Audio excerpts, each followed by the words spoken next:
Assalamualaikum warahmatullahi wabarakatuh. Alhamdulillah wassalatu wassalamu ala rasulillah wa ala alihi wa man walah. Rabbi shrah li sadri wa yassir li amri wa hlul 'uqdatam min lisani yafqahu qawli. Subhanaka la ilma lana illa ma 'allamtana innaka antal alimul hakim. Allahumma la sahla illa ma ja'altahu sahla wa anta taj'alul hazna idza syi'ta sahla bi rahmatika ya arhamar rahimin. Amma ba'd. Segala puja dan puji kehadirat Allah, berkat nikmat hidayah dan petunjuknya, alhamdulillah pada malam hari ini kita dapat bersama duduk untuk membasahi lidah kita dengan membaca kalimat-kalimat thayyibah dan bersalawat kepada Nabi Muhammad sallallahu alaihi wasallam, untuk bersama-sama duduk dengan para ulama, dengan para habaib, dengan para asatidz. Semoga apa yang kita lakukan mendapatkan keberkahan dan keridhaan dari Allah Subhanahu wa taala.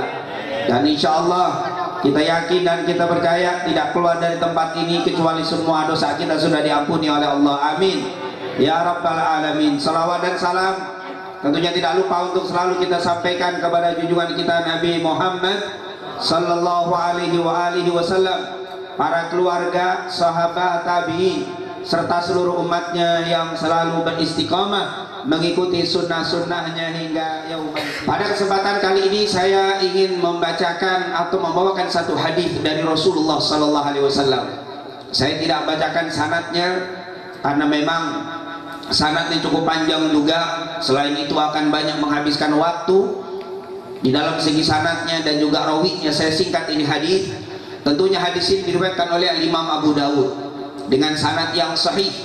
Bahkan orang yang sekarang seperti Syekh Albani mengatakan hadis ini sahih, dan juga ulama-ulama ahli hadis lainnya semuanya mengatakan hadis ini merupakan haditsun sahih.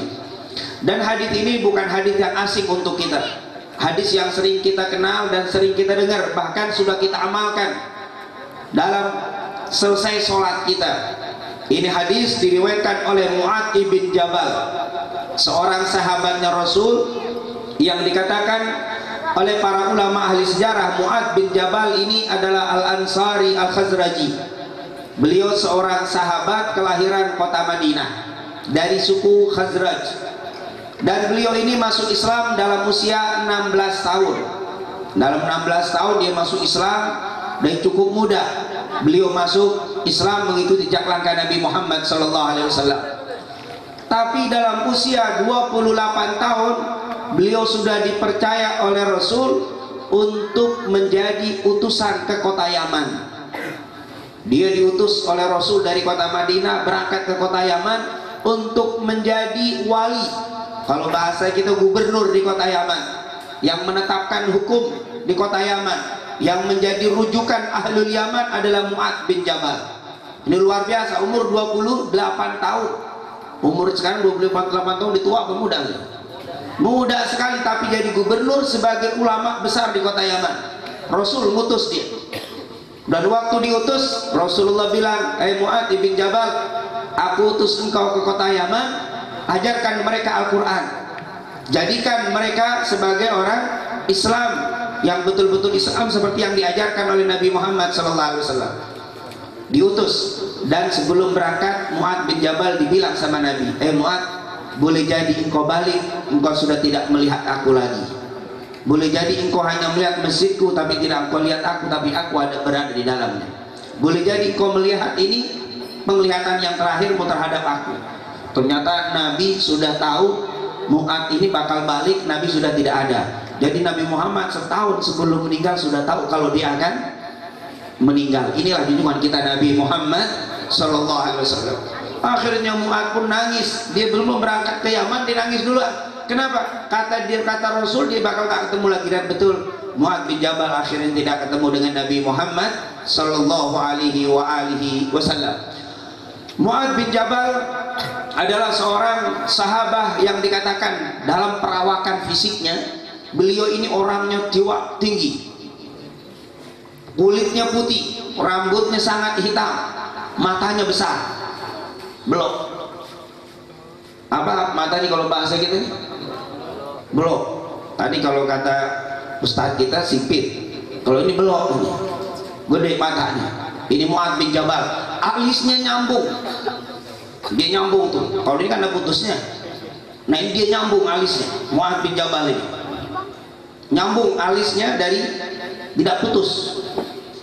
Dan beliau ini adalah seorang yang sangat alim, bahkan menjadi faqih, menjadi orang yang ahli fikih. Dari golongan sahabat adalah Mu'adz bin Jabal. Bahkan Nabi pernah bilang dalam hadis yang sahih, katanya a'lamun nas, dalam riwayat lain a'lamu ummati bil halali wal haram Mu'adz bin Jabal. A'lam ummati, umatku yang paling pintar dalam urusan halal dan haram adalah Mu'adz bin Jabal. Jadi memang dia faqih, betul-betul seorang ahli fikih. Ini Mu'adz bin Jabal. Luar biasa, seorang sahabat yang muda. Bahkan kita tahu dalam sejarah meninggalnya pun dalam usia 38. Umurnya belum sampai 40 meninggal, umur 38 tahun dia meninggal. Tapi menjadi orang yang luar biasa, dicintai oleh junjungan kita Nabi Muhammad sallallahu alaihi wasallam. Ternyata untuk mendapat derajat yang tinggi nggak mesti kita sampai tua. Kita punya umur muda, kita gunakan sebaik-baiknya. Kita punya tenaga yang ada saat ini, kita gunakan sebaik-baiknya. Kata Mu'adz bin Jabal, orang meninggal itu di depannya ada 2 amal kebaikan katanya. Ada amal kebaikan yang sudah dikerjakan, ada amal kebaikan yang baru direncanakan untuk dikerjakan. Rugilah orang yang banyak rencana kebaikan yang akan dikerjakan tapi belum sempat dikerjakan. Ini kita kan sekarang kagak ngaji, minggu depan tak bisa ngaji. Minggu depan direncanain. Tuh orang meninggal, ada orang yang sudah melakukan kebaikan, ada orang yang sudah merencanakan. Rugilah orang kalau meninggal banyak rencana yang belum apa?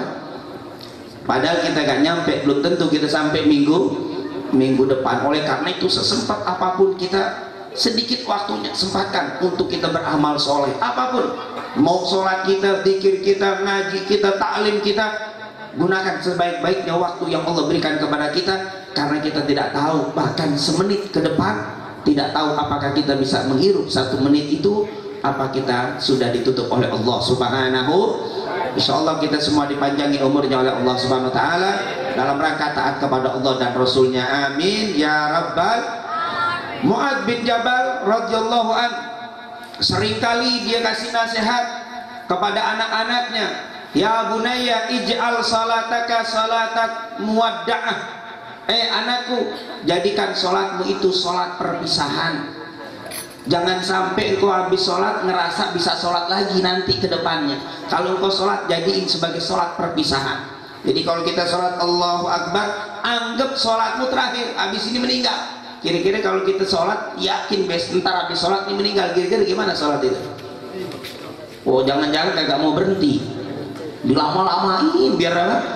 Kata Mu'adz bin Jabal, begitulah engkau seorang muslim. Orang muslim harusnya setiap sholat ngerasain itu adalah sholat terakhir. Karena memang kita tidak tahu, habis salam sholat maghrib belum tentu bisa sampai di waktu. Habis sholat isya, apalagi subuh kejauhan, apalagi sholat subuh sampai zuhur, nggak ada yang bisa jamin. Makanya waktu engkau sholat, jadikan itu adalah sholat terakhirmu, karena engkau tidak tahu ke depannya sampai apa tidak. Dan jangan pernah berangan-angan, sholat sekarang gak apa-apa lah begini, yang penting subuh ntar saya seriusin. Gak ada. Siapa yang jamin bisa sampai sholat di waktu subuh? Itulah nasihat daripada Mu'adz bin Jabal radhiyallahu an. Tentunya terlalu banyak nasihat-nasihat beliau yang menyebutkan kemuliaan dari Mu'adz bin Jabal dan tingginya ilmu. Bahkan kata Rasulullah sallallahu alaihi wasallam, siapa yang mau ngambil Quran, ambillah dari Abdullah ibn Mas'ud, ambillah dari Ubay ibn Ka'ab, ambillah dari Mu'adz bin Jabal radhiyallahu anhum. Ini merupakan ulama yang luar biasa dari golongan sahabatnya Nabi Muhammad, yang hebatnya meninggal belum sampai umur 40 tahun, baru umur 38 tahun, meninggal pada tahun 18 Hijriyah, meninggal tahun 18 Hijriyah. Ini adalah Mu'adz bin Jabal, dan dia pernah menyebutkan satu hadis. Saya tidak berpanjang lebar tentang hadis yang beliau sebutkan. Katanya, akhadan Nabi sallallahu alaihi wasallam biyadi. Rasulullah dulu pernah megang tanganku. Jadi kata Mu'adz bin Jabal, Rasulullah megang tangannya Mu'adz bin Jabal. Waktu dipegang, dia bilang, "Ya Mu'adz," kata Rasulullah, "wallahi inni la uhibbuk." Mu'adz, demi Allah saya cinta sama kamu. Gak cukup sekali Nabi bilang. Terus dia bilang lagi, "Ya Mu'adz, wallahi inni la uhibbuk." Mu'adz, demi Allah aku cinta kepada kamu. Mu'adz bin Jabal gemeter ketika dibilang aku cinta kepada kamu, kepada Mu'adz dari Rasulullah sallallahu alaihi wasallam. Mu'adz bilang, "Wallahi ya Rasulullah bi abi wa ummi anta la ahabbu ilayya min walidi wa waladi wan nas ajma'in." Ya Rasulullah, demi Allah, demi bapak ibuku, engkau lebih aku cintai dari seluruh manusia yang ada ya Rasul. Engkau ya Rasul manusia yang paling aku cintai, tidak ada lagi. Bapak ibu nggak ada apa-apa, dia cinta aku kepadamu ya Rasulullah. Di sini kata para ulama menunjukkan bahwa boleh, bahkan Rasulullah menyunahkan tuh. Rasulullah bilang, "Wallahi inni la uhibbuk," aku cinta kepada kamu. Berarti di sini boleh kita kalau ketemu sama orang, kalau kita suka sama dia, kita ngomong, "Saya suka sama kamu, saya cinta." Dalam artian cinta dalam karena Allah. Kita sama ketemu sama murid, ketemu sama ustaz, ketemu sama seseorang, boleh izharul mahabbah, menampakkan kecintaan itu boleh. Bukannya riya, kita tunjukkan bahwa kita suka sama orang, kita bilang, "Saya suka sama Anda, saya suka sama," itu diperbolehkan dan itu sunnah, sehingga orang itu akan mau dia cinta sama, dia suka sama saya, itu boleh. Tidak boleh kita suka diem, kita nggak tunjukin. Kita tunjukin bahwa kita cinta sama si fulan, kita cinta sama ustadz itu, kita cinta sama ulama itu. Tunjukkan kecintaannya dengan cara itu yang dihalalkan oleh Allah Subhanahu wa ta'ala. Kita lihat banyak orang cinta sama ulama ini, di handphonenya suka ada simpen, boleh, bukan sesuatu yang apa? Dilarang. Izharul mahabbah. Rasulullah sendiri bilang, "Ya Mu'adz, wallahi inni la uhibbuk," ditampakkan kecintaannya kepada Mu'adz. Dipegang, dia ngomong. Berarti di sini kita boleh menampakkan kecintaan kita kepada orang-orang yang saleh. Kita kadang-kadang sebagai tanda cinta kita, kadang-kadang fotonya ada, kadang-kadang bajunya ada, bahkan tidak sedikit dulu salnya ulama itu, disimpan luar biasa sebagai tanda cinta. Kalau orang yang nggak ngerti, syirik tuh berlebihan syirik. Emang ada yang nyembah sal? Ada yang nyembah? Nggak ada. Sebagai izharul mahabbah, Rasulullah bilang kepada Mu'adz, "Aku cinta kepada kamu wahai Mu'adz, aku suka kepada kamu wahai Mu'adz karena takwa." Dan tentunya kita insya Allah akan selalu cinta kepada orang-orang soleh. Amin ya rabbal alamin. Tapi ingat, jangan cinta karena hartanya, jangan cinta karena jabatannya saja, tapi kita cintai karena takwanya kepada Allah Subhanahu wa ta'ala. Insya Allah kita semuanya mencintai orang-orang soleh, dan insya Allah kita dicintai sama orang soleh. Amin ya rabbal. Boleh. Abu Hurairah pernah datang kepada Rasul, "Ya Rasulullah, doain saya." "Ya Rasul, doain saya." "Doanya apa?" "Jadikan saya ij'ali mahbuban bi qulubil mu'minin." "Ya Rasul, tolong doain saya biar dicintai sama orang-orang mukmin, karena cintanya orang mukmin akan menjadi saksi kita nanti di yaumil qiyamah." Cintanya kalau kita banyak dicintai sama orang Islam, nanti di yaumil qiyamah hisab kita akan ringan. Kenapa? Karena banyak dicintai sama orang Islam. Makanya banyakin bagaimana cara supaya orang cinta sama orang Islam itu kita mencintai kita. Bagaimana cara supaya orang Islam itu banyak suka sama kita. Kenapa? Kata Rasulullah dari hadis riwayat Imam Muslim dari Umar bin Khattab, "Antum syuhadaullahi 'alal ard." Antum syuhadaullah. Kalian adalah para saksinya Allah di atas muka bumi ini. Kalau engkau cinta, engkau suka kepada seorang muslim, maka nanti orang itu akan menjadi keringanan, mendapatkan keringanan dari kesaksian kita. Insya Allah kita semuanya menjadi orang dicintai sama orang-orang mukmin. Amin ya rabbal alamin. Nah inilah Mu'adz bin Jabal, pasti pegang tangannya dibawa sama Rasul. "Wa ya Mu'adz, wallahi inni la uhibbuk." Diulang 2 kali. "Ya Mu'adz, wallahi inni la uhibbuk." Nah Mu'adz pun ngomong langsung, "Ya Rasulullah, demi Allah engkau adalah orang yang paling aku cintai juga ya Rasul." Faqala, lalu Rasulullah bilang kepada Mu'adz, dia bilang apa? Ini tentunya kata para ulama nasihat. Rasulullah sallallahu alaihi wasallam usik, kata Rasulullah, aku berikan wasiat kepada kamu wahai Mu'adz, la tada'anna fi duburi kulli salatin an taqula Allahumma inni ala dzikrika wa syukrika wa husni ibadatik. Itu adalah nasihatnya Rasul kepada Mu'ad. Dia bilang, usi, aku nasihatkan kepada kamu wahai Mu'ad, la tada'anna fi duburi kulli salah, jangan pernah engkau tinggali setiap habis sholat baca doa ini. Maksudnya apa? Kata para ulama, kalau mau engkau tetap aku cintai wahai Mu'ad, baca terus doa ini. Kenapa sampai Nabi memberikan usik, memberikan wasiat? Maksudnya kalaupun aku sudah tidak ada, biasanya wasiat itu lebih hebat daripada nasihat. Kalau nasihat biasanya sekedar orang sudah meninggal habis, tapi kalau wasiat udah meninggal pun akan tetap dikenang. Ini namanya wasiat nih, wasiat Nabi. Jadi Nabi pernah memberikan wasiat kepada Mu'adz bin Jabal, juga untuk kita sebagai umatnya Nabi Muhammad SAW. Rasul akan cinta kepada kita, Rasul akan tetap cinta kepada kita kalau kita mau melaksanakan wasiatnya Nabi. Apa itu wasiatnya Nabi? La tada'anna fi duburi kulli salatin an taqula, jangan engkau tinggalin tiap habis sholat membaca doa. Apa itu doanya? Ini gampang, pendek, sering kita dengar.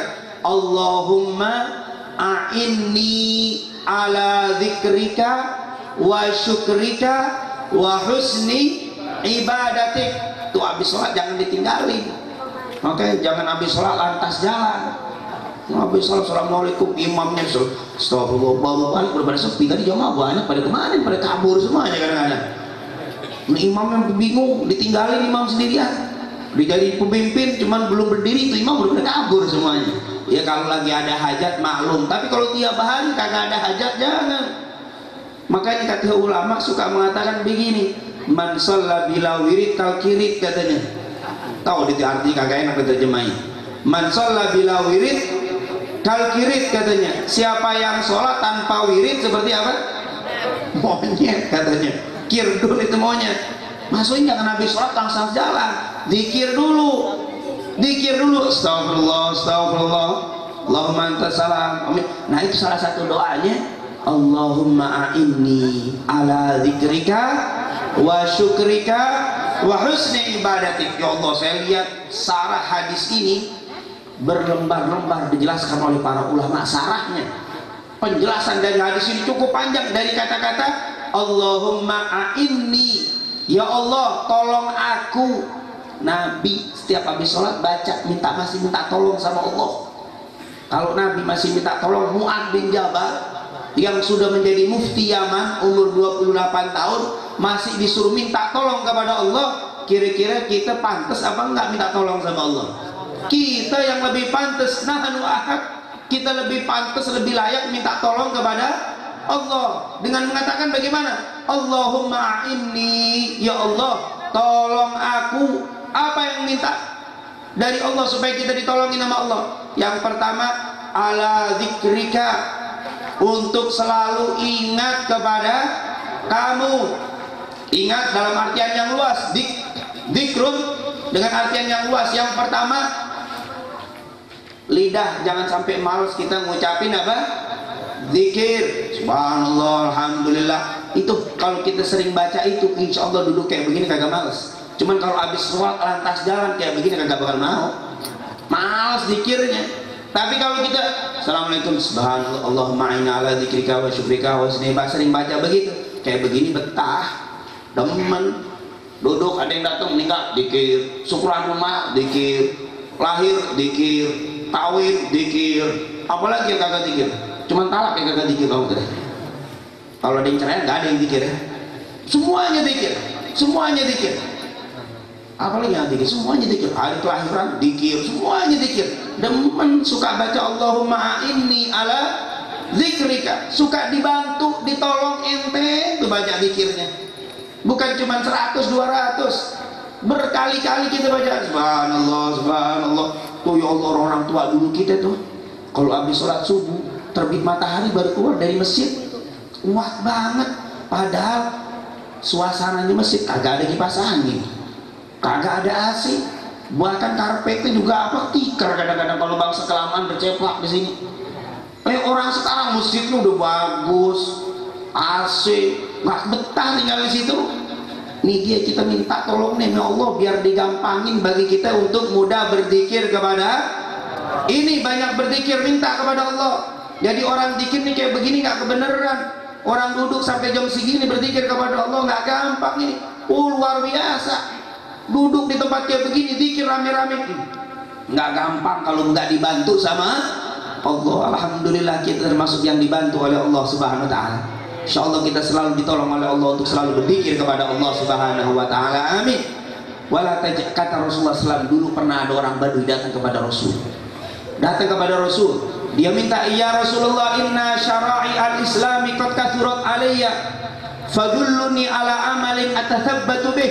Ya Rasul, Islam ini udah banyak banget syariatnya, kebanyakan. Ya orang Badui yang datang, tolong deh ya Rasul kasih amalan saya yang sedikit biar saya mantep ngerjain ini, saya nggak tinggalin. Apa kata Nabi? Ij'al lisanaka radban bidzikrillah. Jangan sampai kering lidahmu dari zikir kepada Allah Subhanahu. Kenapa? Karena dengan berzikir tenang hati kita. Alladzina amanu wa tatma'innu qulubuhum bidzikrillah, ala bidzikrillah.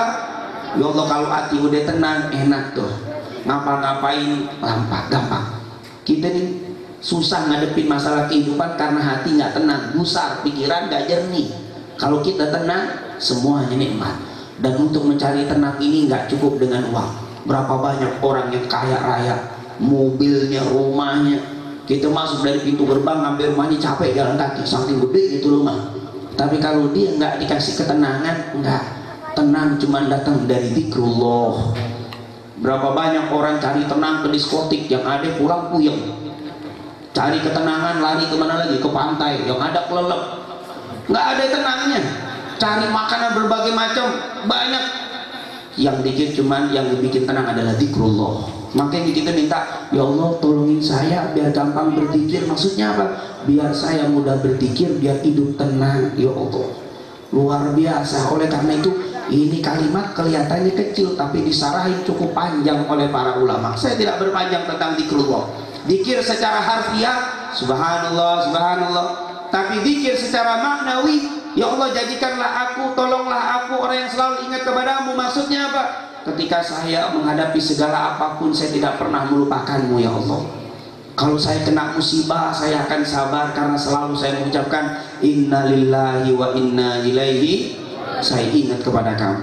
Kalau di depan saya ada uang yang cukup banyak untuk mencelakakan saudara saya, ini saya ingat kepada kamu, saya tidak jadi.